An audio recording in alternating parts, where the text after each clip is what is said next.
நாம் இன்றைக்கி பார்க்க போகிறது பாம்பே ஹல்வா. அதுக்கு ஃபஸ்ட்டு கடாயை வச்சுக்கோங்க. அதில் ஒரு கப் சர்க்கரை போட்டுக்கோங்க. அதில் ஒரு கப் வாட்டர் ஊற்றிக்கோங்க. இதை நல்லா கரையிற வர கிளறிட்டே இருங்க. சர்க்கரை நல்லா கரைஞ்சி வந்ததும் கார்ன்ஃப்ளவர் மாவு இருக்கிறாங்க, அது ஒரு 3/4 கப் எடுத்துக்கோங்க. அது கூட தண்ணி விட்டு நல்லா கரைச்சி வச்சுக்கோங்க. அதை இந்த சர்க்கரை சேர்த்த வாட்டர் இருக்குல்ல, அது கூட சேர்த்து நல்லா கைவிடாமல் கிளறிட்டே இருங்க.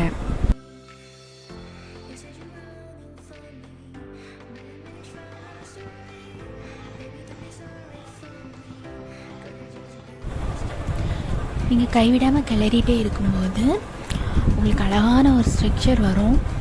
நல்லா கைவிடாமல் கிளறிட்டே இருங்க. ஸ்டவ்வை சிம்லேயே வச்சுக்கோங்க. ஃப்ளேமை நல்ல ஒரு ஸ்ட்ரக்சரில் வருங்க. கைவிடாமல் நல்லா கிளறிட்டே இருங்க.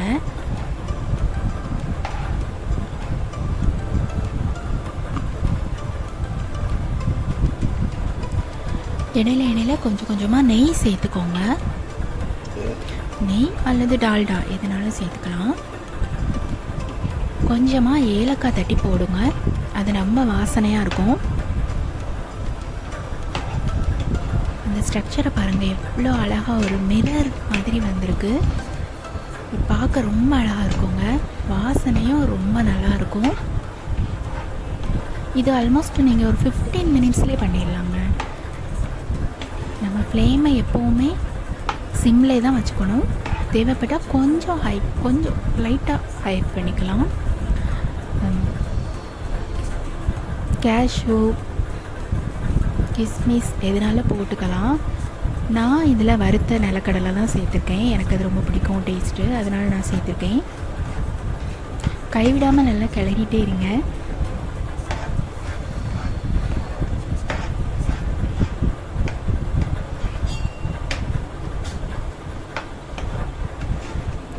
நல்லா இப்படி கிளறிட்டே இருக்கும்போதே உங்களுக்கு அந்த கண்ணாடி ஸ்ட்ரக்சர் வரும். அப்படி பாத்திரத்தில் ஒட்டாமல் வருங்க. ரொம்ப அழகாக இருக்கும். பார்க்கும்போதே டேஸ்ட் பண்ணணும்னு நமக்கு ஒரு ஃபீல் வரும். அவ்வளோ அழகாக இருக்கும். நீங்கள் எவ்வளோ நட்ஸ்னாலும் இதில் சேர்த்துக்கலாம்.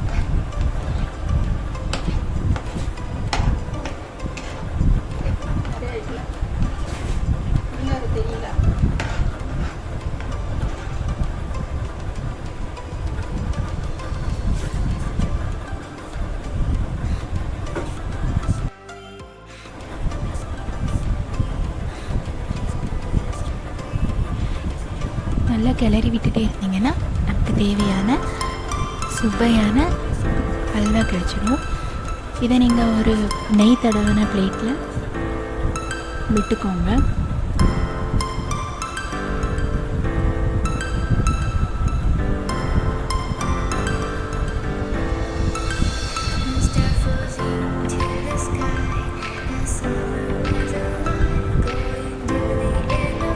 பாத்திரத்தில் ஒட்டாமல் வரக்கூடிய அளவுக்கு நல்லா கிளறிட்டே இருக்கணும்.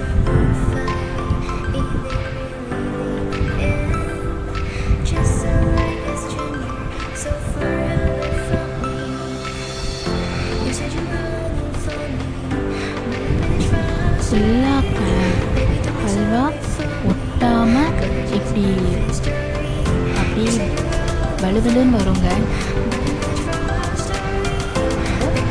நெய் தடவின பிளேட்டில் அப்படி ஃபில் பண்ணிவிட்டு கொஞ்சம் ஆறுனதும் பீஸ் போட்டுக்கோங்க. ஈஸியாக பீஸ் போடுற மாதிரி ரொம்ப டேஸ்டியாக இருக்கும். கண்டிப்பாக செஞ்சு பாருங்கள்.